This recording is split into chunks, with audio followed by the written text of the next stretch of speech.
What's up, Canes fans? Welcome into another edition of the CanesInSight podcast. I am your host, Peter Ariz, alongside D-Money.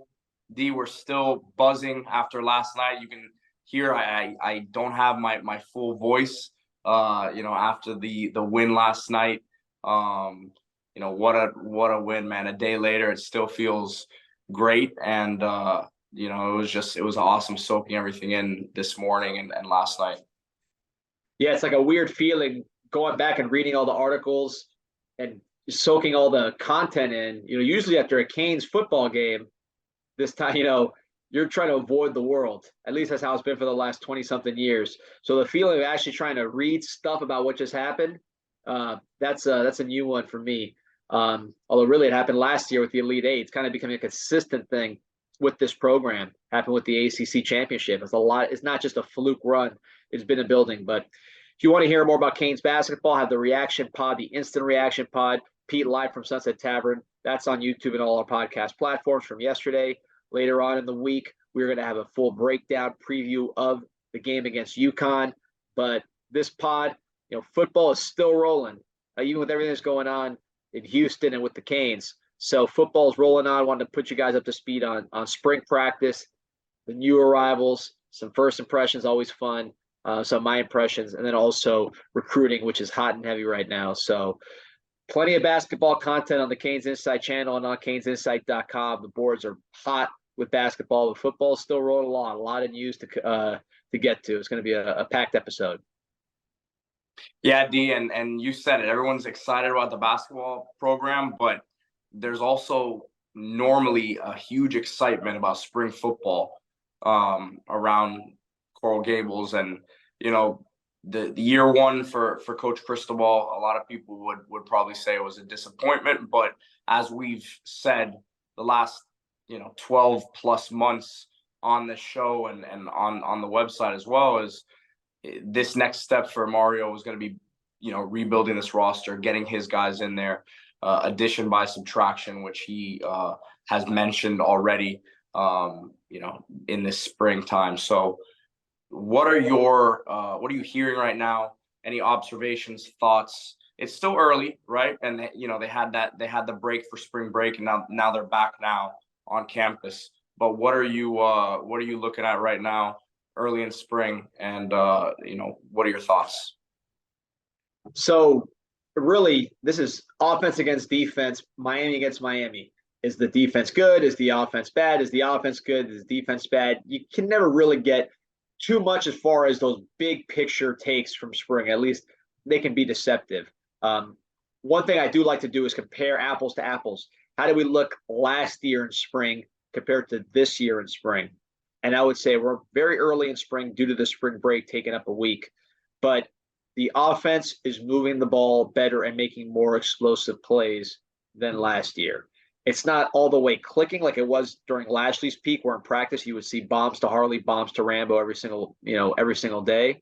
But you are seeing more explosive plays, apples to apples, than you saw last year with Gaddis. That's a very low bar. That offense was brutal to watch in spring. We told you about it on the CanesInSight podcast, the lack of explosive plays. But you see improvement. Certainly visually, you see a different type of offense. You see the wide splits. One thing I will say is different that you may have seen on the Houston tape is you're going to see more usage of the tight ends than you saw in Houston. Not a lot of 12 personnel in Houston, but here you got talented tight ends, and you got talented tight ends on the way with Arroyo coming back from injury. So that's just big picture things you see. That's something you're going to see. Defensively, what you saw in film with Guidry is what you're seeing as far as a lot of deception up front. You got defensive tackles lining up at defensive end and then looping in. You got guys standing up all over the place. You don't know where the pressure's coming from. A lot of havoc and a lot of disruption, just like you saw on tape watching Marshall last year and studying this Guidry defense, which he's bringing to Miami. So those are the big picture, just sort of things you notice as far as immediate improvements. We'll go position by position, but clearly pass protection much improved from where it was last year at this time. And I would say receiver. Go ahead. From what you're saying, just sorry to jump in, but please. Is it the bodies are there, the physical, just the prototypes you're looking for at that position? Do you think it's the guys getting coached up? Obviously, there's a lot of newcomers, right? So it's going to be a little bit of both in that aspect. But where do you see the improvement in that position? Body types and experience. So you talk about left tackle. This is a starting lineup for the offensive line. Left tackle, Jalen Rivers. Left guard, Javion Cohen from Alabama. Center, Matt Lee from UCF. Right guard, Inez Cooper, who slimmed down and looks great, as does Rivers. And then right tackle, Francis Mauigoa, arguably the best offensive lineman in the country. So all of those guys are big. They all are slim in terms of they really don't have a lot of excess fat. Inez Cooper slimmed down. He looks great. Rivers looks great. Mauigoa never looked fat ever. Cohen's well put together. And Matt Lee, just real good looking kid, 6'4", not a lot of fat, but strong. Body type wise, night and day. Night and day. Think about the last spring. Forget the season. Last spring, that was a really undersized line. You had Ja'Kai Clark. You had Logan Sagapolo. Seymour playing a big role. It was even smaller than what you saw during the season because so many guys were out. That was, again, last spring. So this spring, totally different animal, and you see the results on the field. But again, these are some of the big picture things that right away you say, wow, that's different. My grandma could spot it. That's one of them. Do you have any update on Zion Nelson's status? Undetermined. It's not, there's no target date or anything like that. He's working, and they're working to get him back on the field. But there's a reason why Rivers is getting work at left tackle because they trust him there. They think he can be a left tackle at the college level, and they're going to need help there. Sampson also working at left tackle as the backup. So we'll go through all these positions, but Zion, that is something that is down the road. Okay. So I guess we'll just like you said, we already started getting into it here with the O-line talk. So let's go to the quarterback position. The down year for a multitude of reasons, right? I wouldn't put it all on him. Definitely not. Tyler Van Dyke last year coming into the year with the hype he did. There's still a ton of belief in him from what I know around the program. And everyone's kind of looking forward, obviously, with the new offense to see how things mesh for him. But can you see any signs of something different from what we saw already this year? I know, again, it's so early, so you aren't really seeing too much of the concepts offensively. But from what you're seeing thus far, which you already kind of alluded to, how is that going to help his game and kind of get it back to where, what we saw his first year? Well, just the familiarity, with this offense and with this style. It's much more similar to last year's offense. There's no secret there. He doesn't have to wait so long for plays to develop and then drive the ball. He can kind of let it rip and play with feel a little more. He was a phenomenal deep ball thrower in 2021. I think you're seeing that come back to life. The deep ball, it wasn't just the mind of throwing it deep more. That was really a strength of Van Dyke's game. So by doing it more, he was able to use that talent and generate a lot of explosive plays down the field. So that's coming back to him a little bit. Great chemistry with Colby Young. He hit Colby for a deep ball down the sideline where Colby mossed, I believe it was Darryl Porter, in the scrimmage/practice on Saturday. There was drill work, and then there was team practice where they tackled to the ground, but it wasn't a full-fledged scrimmage like they may have later on in the spring or in the camp in fall. But you saw him go down the field to Colby Young. You saw him catch Jacoby George down the seam. And you also saw a play where he hit Restrepo in the back of the end zone, kind of scrambled around, did that sort of Mahomes-type pass that Van Dyke did against UNC, found Restrepo wide open in the back of the end zone for a touchdown. I don't believe he threw a pick on the day. I may be wrong, but I didn't notice it. So he had a very good day. Not 4 or 5 touchdowns or anything like that, but you see him getting more comfortable and you see more chunk plays than you saw last spring, where it was really paper cut, and that translated to the season. So that's Van Dyke. The backup situation is a little murkier. I think both of them are still adjusting. Jakari adjusting to the new offense. Emory Williams adjusting to college in general. But you can see the talent. I'm a big Jakari Brown fan and what he can bring. He has had flashes, but the consistency has been the thing with him. Really, to me, he needs to perfect that horizontal pass, which is a big part of this offense, because if he can hit that with placement and timing, with his arm strength and quick release, he's going to get the ball on those receivers quickly and allow them to do stuff after the catch. Those are easy throws to get them going. So I'd love for him to master that and not put so many of them in the dirt like he does sometimes when he rushes it. Emory Williams, stronger arm than I thought. He can really zip it. Accurate ball, tight spiral. Still learning. He'll miss some, and he's getting up to speed, but a good looking prospect as far as size, arm strength, mechanics. How would you compare him at the point when you first saw TVD? TVD, it's a good question. Emory's more schooled than TVD. I don't think TVD had a coach in high school as far as a private coach. Emory did, and you could tell. So TVD was much more raw. TVD probably a little more natural. But I'll say with TVD, you didn't know how good he was until the bullets started flying. Then you really saw what he could do. The athleticism came out. My question with Emory is, can he do that in games from an athletic standpoint with bullets flying and things a little more disordered? We'll see. But as far as in a controlled environment of a practice, the arm is good. The size is there. He's got big legs. He's filling up top. He's definitely 6'4", 6'5". Clean mechanics, clean footwork. Looks good. Is he a superstar like Brad Kyle right off the bat where he said this guy's the best quarterback on the team? He's not doing that, but he's definitely not someone where you look at it and say, how do we recruit this guy? He's got tools. Certainly compare him to, like, just to use an example of some of those somewhat underrated, they're properly rated, but rated low, like a Peyton Matocha or Matoka, or even an Evan Sheriff. So you're comparing those kind of guys to Emory Williams. Emory Williams is a lot more physically built and more powerful from an arm strength perspective than those two at the same stage. So, D, obviously last year, you could point to the O-line, you can point to the play calling, you could point to the quarterback play, but probably the most glaring issue, just because this is a Miami team that even in the bad years, they always have skill position guys on the outside, it seems like.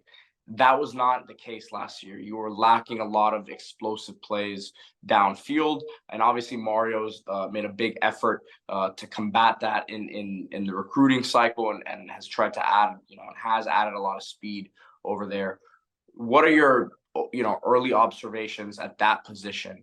Are they taking the steps that they need to take in terms of getting the type of guys they need in there, just like they've done with O-line? The first one is Kobe Young, who was already there, but now has a full offseason under his belt, or a full season under his belt. Going to have his first full offseason this offseason. Has lost weight. Good chemistry with TVD on these deep balls. They've hit on a few, including the one I mentioned in scrimmage, but there's been others where he's ran away from guys. He looks faster. He looks leaner. He's still big. He's still, thick body type, plucks the ball, great body control. Number one receiver as far as that X position. Is he elite? That certainly remains to be seen, but looks like a really good, solid player, and someone who has a chance to be, if you use a Rambo comparison, I think he could be better than Rambo. Great. Just because his physical tools are superior.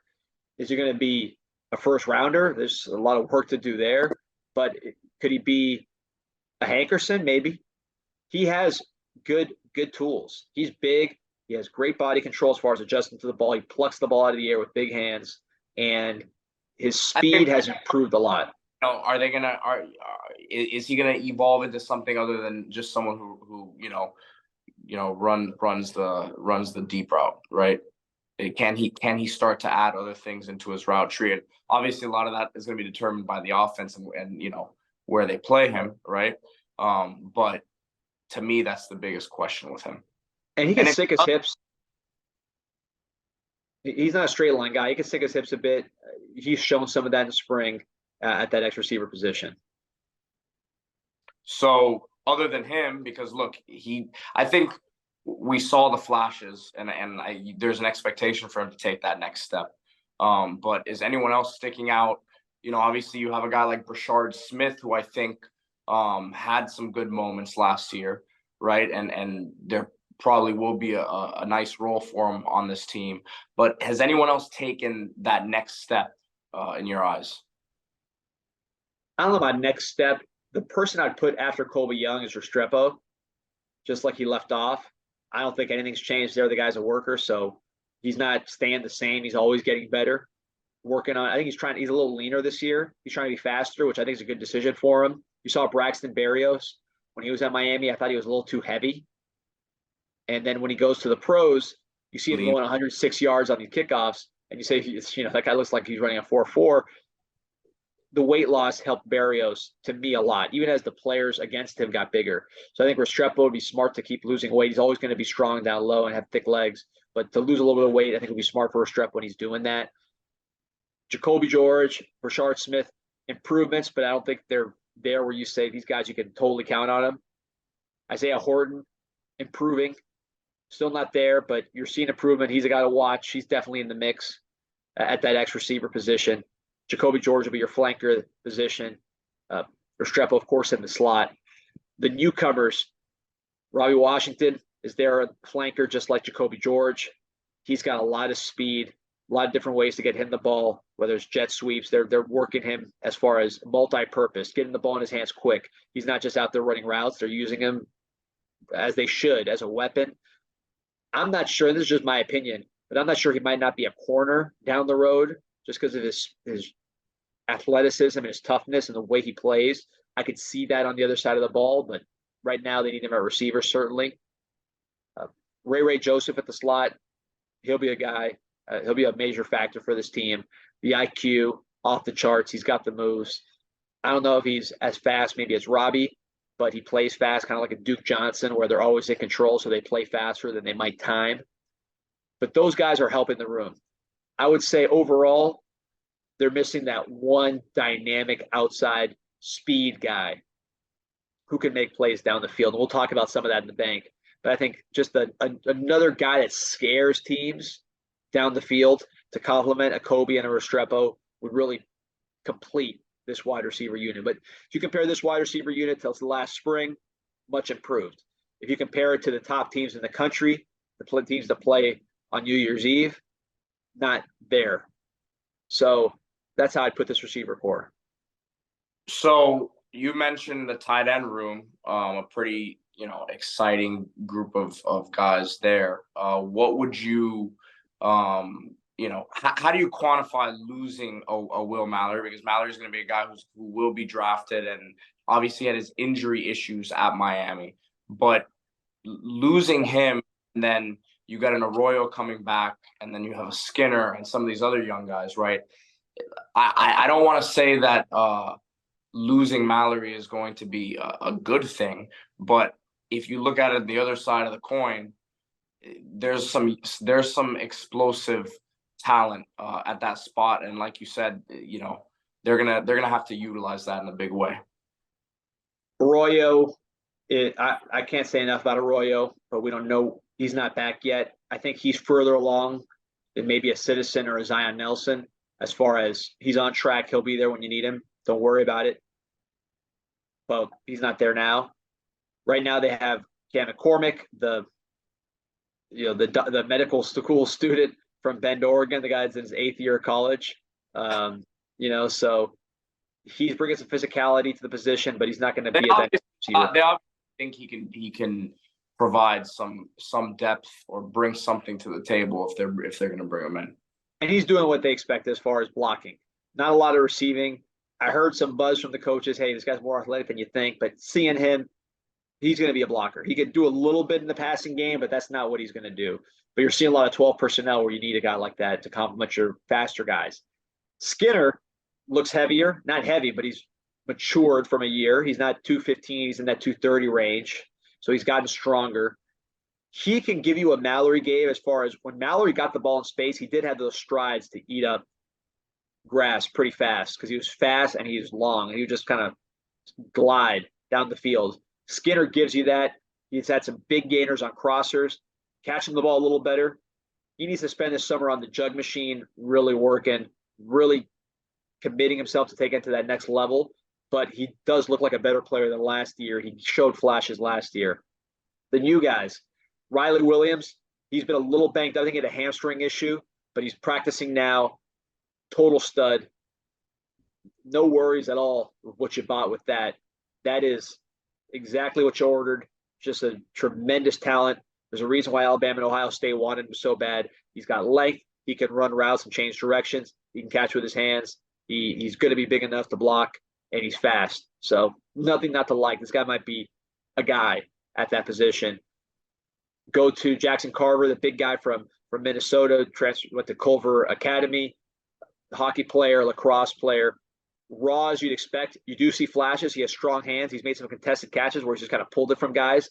That's probably that lacrosse too. They play in scrums. Frame, yeah. Oh, frame's unbelievable. I've always thought he's a defensive end, but I get pushback when I tell that to people. They say no, tight end all the way. So he'll get that chance at tight end. But flashes of talent there. He's more of a red shirt type for sure. Riley Williams, however, looks like very impressive. A little late start to spring because of the hamstring, but he's full go now, and he's someone to watch along with Skinner. You'll see a lot of tight ends on the field. They're not going to get. It's not going to be Houston 2022 offense from a tight end perspective. Right. So running back room, you got a group of guys coming back that at least in Parrish and in Chaney, you know what you're going to get in Parrish, Chaney. When healthy, you expect a lot of him, right? But obviously that he hasn't been able to stay healthy. And then you have Citizen coming back, who also the injury bug bit him pretty hard last camp. So he's coming back, and you just said, the timetable on him, we don't exactly have one yet, but you'd expect him to be ready to go by the start of the season. Well, with Citizen, I would say maybe not the start. It hasn't been a straight line recovery. It's not like something where he's not going to play football again or anything like that. He'll be back, but there's uncertainty there, which is why, as I'll mention in the bank, transfer running backs an area to watch. Okay. What do you see from this group overall thus far? Parrish is Parrish. We've been watching him since high school. We know what he does. I don't think he's changed a second. He's been the same player since high school, for good and bad, mostly good. Chaney also kind of been the same player since high school in terms of getting hurt, because that was a problem in Belen. He, at the scrimmage, had a very long run, jump cut outside, and used his speed to beat guys to the corner. Very promising run. He looked big while doing it, but fast as well, and had the agility to do that jump cut with a little bit of burst and pop. Got banged up by Chance Williams coming backside, crushed him. He fumbled the ball, got a little knocked.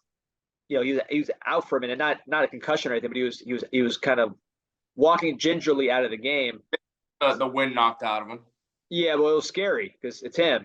So came right back in, popped a 20-something yard touchdown run. I really liked his burst and explosiveness at his size, given the injuries. So this is a huge, huge, huge opportunity for Chaney, because there's really no one else besides Terrell Walden's son, number 20, who's a walk-on, who has some talent, but walk-on. So there's a major opportunity for Chaney, but the injury is always going to be a concern. So at that position, I don't think you pick anything to the bank with anybody except for Parrish. Fletcher will have a huge opportunity. Chris Johnson, we'll see how big he is when he comes in and how ready he is physically, because he'll have a chance. And then I'd watch the transfer market there. So flipping over to the defensive side of the ball now, the new defensive coordinator, just like there's change on the offensive side. So, and I know you talked about, a little bit about what, how it was looking so far, but let's start at the defensive line position, right? And before we get into specific players, philosophically, do you expect those guys up front to play any different than last year? Or is this still, at the end of the day, Mario Cristobal's identity defensively? More like Manny on defensive line. Probably even more deception as far as guys moving around on the front, guys standing up, guys lining up inverted where the tackles line up like ends, guys all over the place. So that will be different. I was told by someone that the defensive line is expected to be the strength of the team this year. So they were prolific. I think they were finished top 10 in the nation last year in sacks. They expect that to continue. They're a little underhanded right now. You don't see Leonard Taylor. You don't see Jared Harrison Hunt. Lichtenstein's banged up. Messidor's banged up. Harvey's banged up. That's 5 guys that can go that you're not seeing. So that's a position we're going to see more. You also see a big body added at defensive tackle. However, ton of experience with this group. Oh, yeah. And so the guys that are there, you're looking at starters. you're saying Chance Williams as your strong side defensive end, and he'll have a role just because he plays hard, he's big, he's strong, he's fast. I mentioned the play he chased down Chaney from behind. This is a guy that ran 4.5, 4.6 in high school. So he has speed, the finesse and the pass rushing and the bend and the ability to string moves together. That's been his weakness, but he does have some strength, physicality, and speed. He'll be a Bayside end, and he's starting now, probably the rotation guy during the year. Other side, Nigel Lee Kelly, more your pass rusher, standing up, coming down. A lot of upside there, a lot of talent. If he keeps trending in this direction, he could be an impact player, a multiple sack, 10, he's had 4, I think, as a freshman, but maybe a double-digit sack kind of guy, an NFL type of guy, if he keeps trending. He's very young. He was young last year. He came into college, I want to say, at 16, maybe young 17. So he's someone to watch, see if he keeps progressing, but so far so good with him as the starter at end. The starting tackles, again, early, you're seeing Brandon Dean from Purdue, really good player, undersized, quick, just like he was at Purdue. Very good playmaker. He's not going to wow you with his size, but this guy is a guy that beat Iowa's offensive line, beat Michigan's offensive line, beat Penn State's offensive line. He's going to beat ACC offensive lines. He's a good player. You know what you're getting with him. Just watch the Purdue tape. That's how he's looked in spring. Mon Moten has made a jump from where he was before. You saw in the Pittsburgh game, he had a goal line stand, kind of trended up towards the end of the year. He's carried that over and looks like he's going to be a solid player. He's a 310-plus pounder, which they need badly. They want to add another one, another big guy, but Moten has that size that they need and is playing well in spring. Positive developments with Moten. Backup-wise, you're talking about Thomas Gore, undersized, more so than Dean, and probably behind Dean if you're comparing those two. But he'll have a role in the rotation. He'll make plays here and there, but size is more of an issue with him than Dean, I would say. You're also seeing, I don't want to bury the lead, Ruben Bain, who, just from watching him on Saturday, he's bigger than I thought. Just in pads. His long arms, he's stout. You had big legs, but overall, he looks big. 2 sacks, consistently beating that second-team offensive line, also getting a lot of reps with the first team and holding up. I saw him knock Cam McCormick back badly and make a play in the backfield against the run. So he has just great leverage, great explosive power, and then the ability to string moves together and finish. Ruben Bain is as advertised. Talk about freshmen that are catching eyes. Put him right there with Francis Malgo and some others. He's one of those dudes. Jaden Wayne, also playing good, having good reps, second team reps, getting some action. He's kind of more of your Chance Williams as far as being a big, strong, fast, base end, hardworking, that maybe doesn't have the finesse to be a double-digit sack guy, but has the physical tools and the effort you want. A little better than Chance at that same age, but he's a good player. Those two guys look like keepers. Then the backup defensive tackles, that you see the lack of depth, but that'll get filled up as the season goes on. Should also mention, we skipped on offensive line because we talked about it earlier, but the backup offensive line, very light right now. You don't have McCoy. Matt McCoy, I think he'll be back. I think it's a shoulder injury, but he should be back at the end of, later on. But he's a little banged up right now. McLaughlin's having a tough time with some of these dudes. Samson Okunlola is going to be a major stud. Probably needs to get a little bit stronger. That's going to be the task for him. He's getting knocked back a little bit, but you see the athleticism and the bend and all that. He's going to be good, really good. But he looked like they said workouts. He looked like the first pick of the draft. They still think he's that talented, but you're seeing. Well, he's up against defensive line. A bunch of them been playing for a few years now, and he can't just manhandle people the same way that he was going to be able to do it at the high school level right now. No question, but he'll get there. Correctable. Interior line, you have Logan and Big Baby Seymour at guard. Ryan Rodriguez at center. It's an undersized group. Overall, the second-team offensive line is having problems with the second-team D-line or the first-team D-line. You're not seeing Jakari or Emery get a ton of time. You add, hopefully, a Zion. Certainly, you add a Matt McCoy. That group will get better. Maybe you get some reinforcements in the portal for depth purposes. That could happen as well. Samson, he will get better every day. So that group will get better, but right now, mismatch against the D-line. Linebacker, I mentioned O-line is a position that's improved a lot. Linebackers improved a lot. Francisco Malago, we call him Cisco Malago, I guess, just something to differentiate him. He looks the part, every bit of 6'3", 220, light 220. He's a big dude. He can run. He knows what he's doing. He's vocal, tough, major improvement. He'll be a very good ACC linebacker right away. And we have not had a guy with size and speed at linebacker that was also smart in a while. We had guys that were smart, but they were maybe slow or small, and guys that were big and fast and weren't that smart. He's somebody that has it all. Is he gonna be a first round pick or Noah Sewell or that? I'm not saying that, but compared to what we've had, clear improvement, clearly a good ACC linebacker and looks good on the hoof.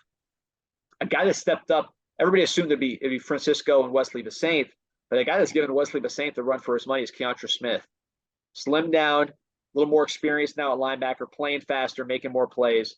He's someone to watch as a rising player, at least from spring. Got to keep it going, but I would put Keontra Smith in that category. And then the only fresh – go ahead.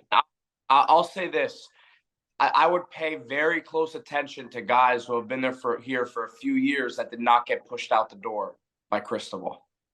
To me, that says a lot. And everything that we hear about people who coached Keontra in high school is the high character player he is. I think it says a lot for him, even that obviously he's had his ups and downs in Miami, right? He's had a really good role, an important role at times, but I'm sure he would like to be a guy who plays, a majority of the snaps and not just be a guy who plays, in third down packages, right? So I think it says a lot about him too, to stick it out in today's portal era. He could have gone, to probably many other Power 5 programs, been a starter, a full-time starter there. He comes back here and is battling now, as you say, for a larger role. Great observation. It's totally true.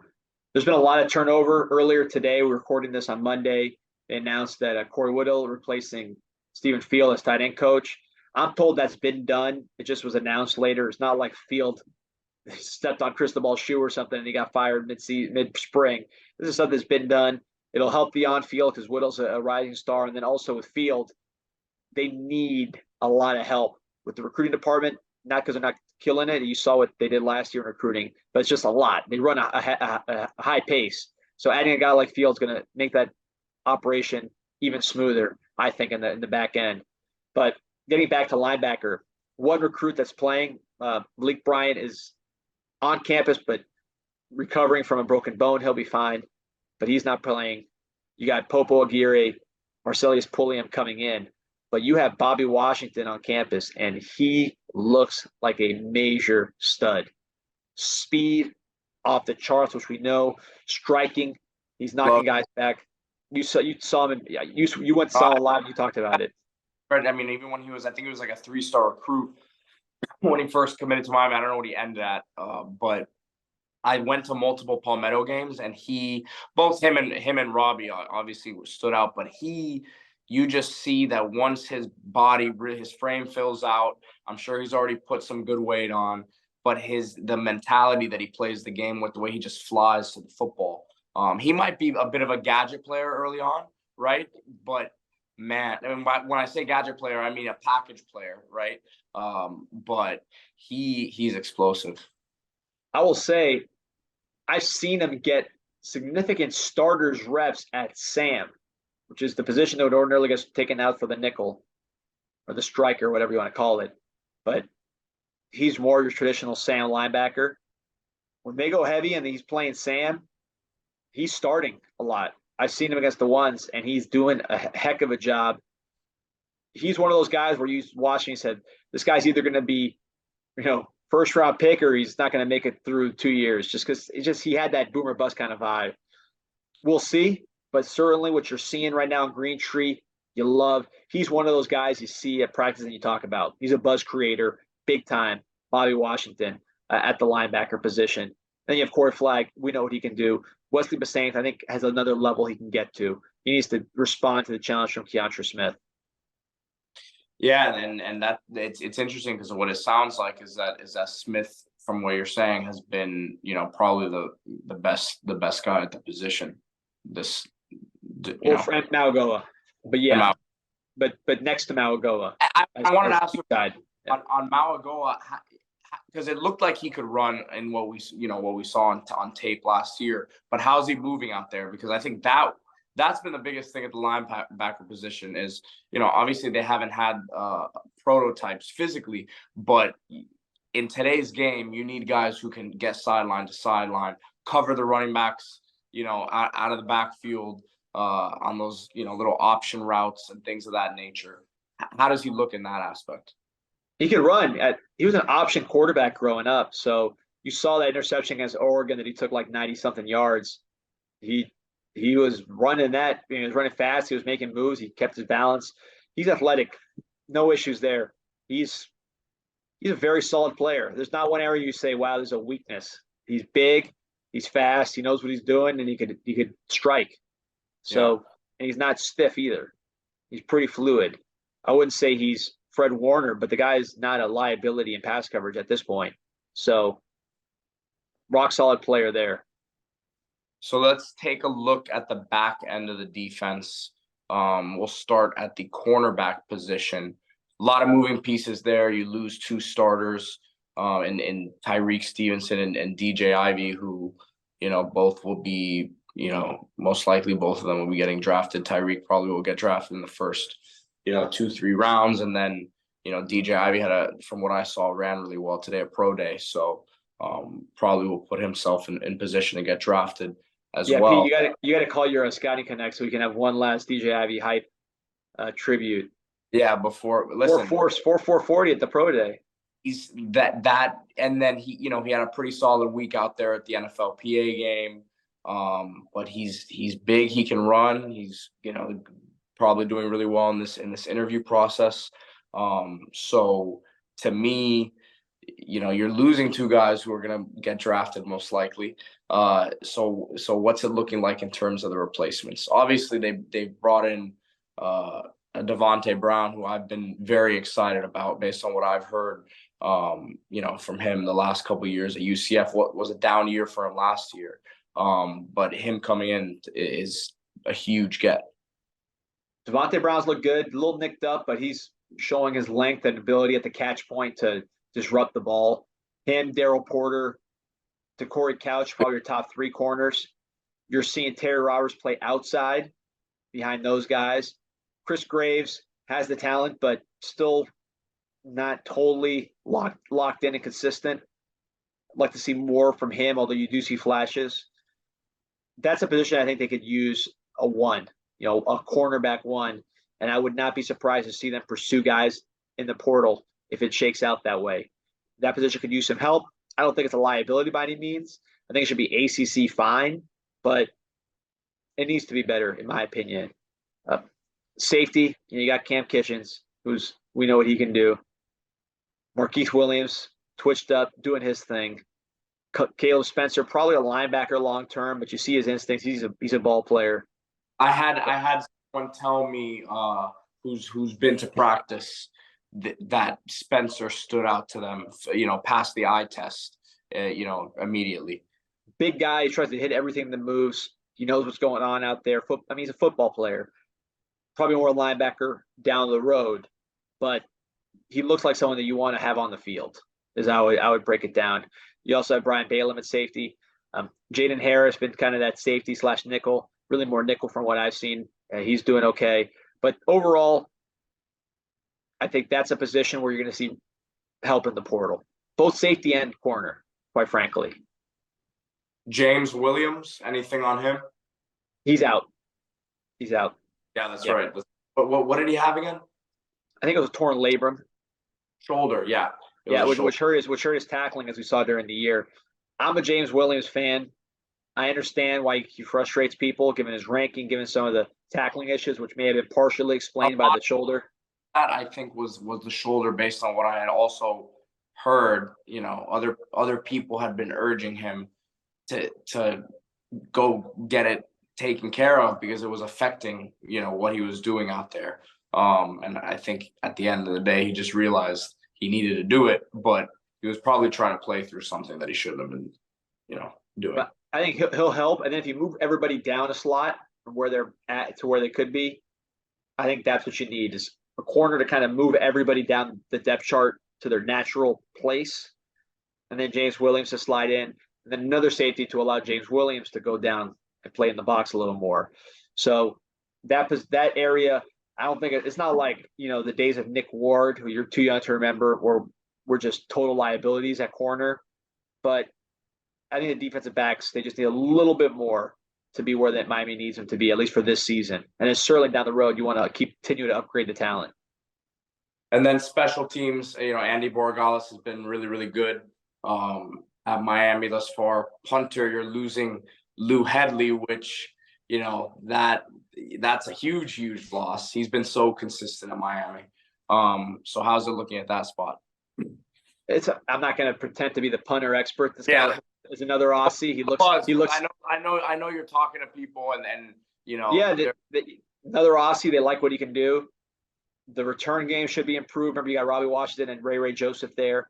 I think they're going to particularly help in that return game because they had those. You saw in high school, they had that ability to take it to the crib. So I have a question for you. I know we've gone through all the positions now.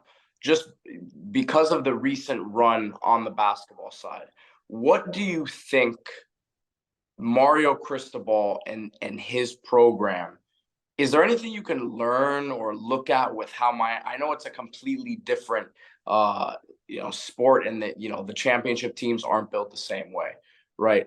But is there something with the way that Larrañaga's built his program that you think Cristobal could look at? Because again, it's completely different sports, but it's the same school, right? My thing that I was saying, I don't know if this is about building a program, but I would love for this team, and I think this team this year, because the talent's still not there completely that it needs to be, to find ways to win games, even if you don't have your best stuff. Like you see this basketball team do, you've seen them do it, game after game, it seems like this season, right? So is there anything you can take from what's happening on the basketball side and say, man, if this could happen on the football side, it could really make a big difference? I would say recruit your type of player and get your type of player from the portal. And you're more on the inside as far as talking to people on the basketball side than me, so I just know what I see. But I cannot remember a ton of off-field nonsense from basketball players, huge personality clashes from basketball players, defiance of Larrañaga on the court, bad body language towards Larrañaga. You don't see a lot of that. They seem to be in tune, even if they're not all the way clicking. So to me, that tells me Larrañaga, for example, a Bensley Joseph, when he signed, did not have a complete game, still doesn't, but he did the things that you want your players to do as far as the hustle, the defensive intensity, etc. Then you teach him the skills. Plus, he's athletic. Kind of like the Heat. Get a twitchy guy who likes to play defense and is tough, then you teach him the skills. Woogo, same thing. He played defense from the beginning. Now the offense is coming. But you took guys that you could coach them, that they're athletic to start, but they're not fully developed products. And a lot of these guys, people who may not follow the recruiting side of basketball, Bensley Joseph and Wooga Poplar were highly rated 4-star recruits, on these services, which, top 100 type players, right? So they were blue chip type prospects. But what you're saying, they weren't finished products, and obviously still aren't, right? But yeah, everyone wants to look at these recruiting rankings, and Cristobal is going to get top 3, top 5 classes consistently. But when you look at the bottom end of the recruiting class, so to speak, when you look at the Frankie Tinalaus of the world and you say, you know what, that kid fits what we're trying to do, trying to bring in, that body type, that athletic, he's a piece of clay. You can mold him into something, right? So I think the more of those guys you get and develop to add on to the blue chip prospects, and Norchad Omier coming from Arkansas State, he was a player of the year in the conference over there. But he didn't have every program in the country knocking on his door to come, bring him in, because his game was a little unique. It was a 6'6", 6'7" guy whose game wasn't, as a stretch four going to work in a bigger conference. That's what at least some people that I talked to were wondering about him, right? So, but again, they stuck to their guns. They believed in, what they could do in terms of developing them, and I think that's kind of what you were getting at. Yeah, and the mindset. Those guys you mentioned, yeah, Joseph and Wooga were blue chippers, on the lower end blue chippers that they were. But when you read about things, that just like in football, they say, oh, this guy went to this tournament and did X, Y, Z. Always the thing you hear about these guys is the effort stuff. Never do they say this guy's, got the complete game and he's ready to rock. They all had development to go, but the attitude, compete stuff came in with the package. Then the rest developed. That's what I want to see more from our recruiting, is being better at weeding out some of the lack of compete, lack of effort, lack of edge stuff up front. Obviously, recruit athletes, recruit explosive players, but maybe their skills aren't up to par yet. But if they have the explosiveness and they have the attitude, bring them in and teach them the skills. Don't take someone that's got it all. You got to wake them up a little bit. You don't see a lot of these AU powders, Larinaga teams. And if they are there, like a Matt Cross, they don't last that long. Well, yeah, I think we've had this before within the last few months of Cristobal trying to get his guys. And I think that at the end of the day is what fixes locker room culture. So, I think let's see if I wonder if Larinaga and Cristobal, if they have much of a relationship at all. I feel like Mario's so in his zone doing his thing. He's so locked in on spring football right now that he may not even really be paying attention to what's going on the basketball side. You see him tweeting about it and stuff. But. Well, these coaches always try to learn from each other. They do that. That is, you saw the coaching clinic. That's all real. They're always trying to get an edge. So it's not for fun that he's paying attention to it. I think he's paying attention to it to learn, because these guys are always, that's their mindset. They're trying to find every edge. So perfect transition about recruiting into the bank.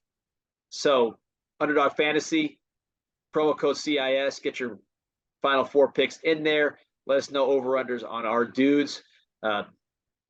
Omir, I don't know what the number is. Go over on rebounds. Pack, go over on threes. Wong, go over on points. Make some money. $100 match when you sign up with the promo code CIS. So, huge recruiting weekend for the Canes. Go by piece. Quarterback, Aaron Noland. Feeling coming out of this visit, Miami feels very, very good about their chances there. Not a lock, not a silent commit or anything like that. But Miami has very good momentum with Aaron Noland. Feels good about where they are there. He was compared to me, someone compared him to the Pied Piper, that people just follow him.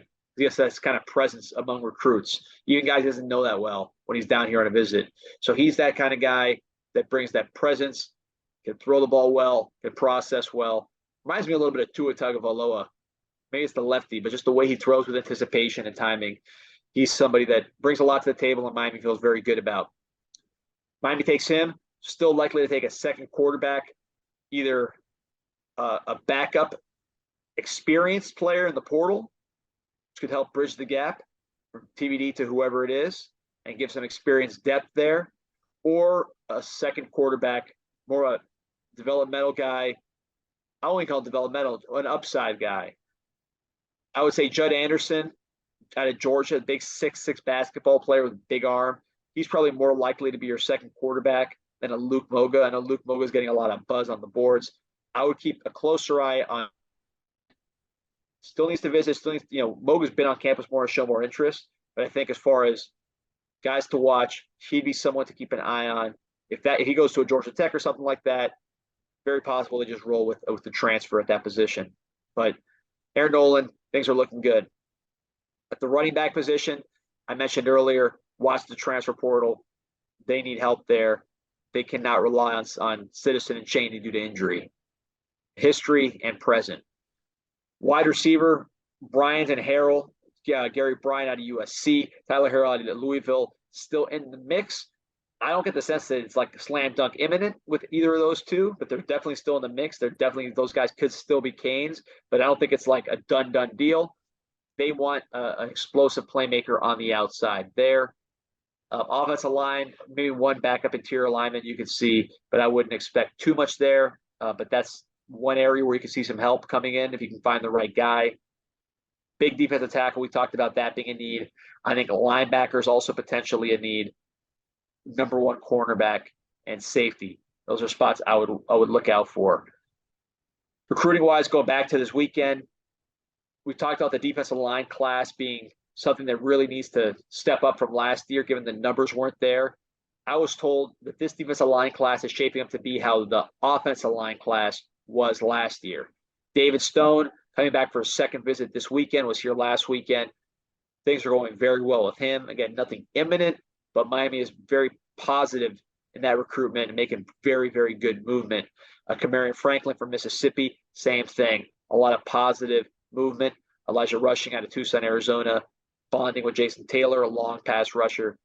All three of those guys, Miami feels good about the trend line there.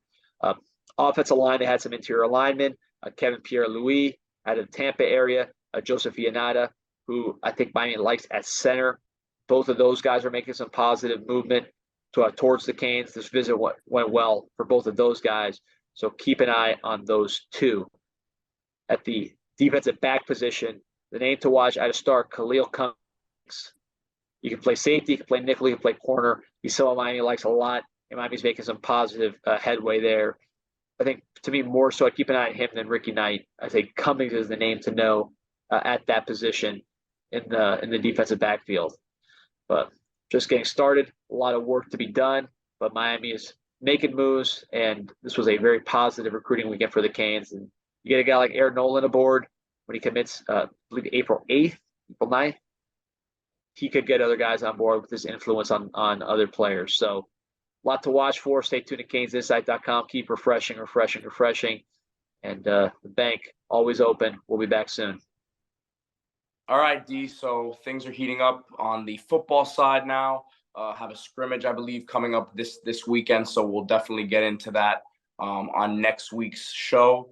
But we've got some more business to attend to this weekend when it comes to the basketball team. So we'll be back with another episode later this week, previewing the UConn game. Might have a special guest as well that I think you guys will be excited about on the basketball side. And listen, guys, if anyone, is interested in advertising on the podcast, on the website, and on the social media pages, we've got a ton of content coming to you more than ever, all over the social media channels and the YouTube pages. So reach out to me on Twitter, reach out to D-Money on the website, or, on the CanesInSight social media as well. But we have a bunch of different packages available, and, would love to work with local businesses, national businesses, just support the Canes, all Canes businesses out there. Go Canes. Go Canes. We'll see you guys later this week.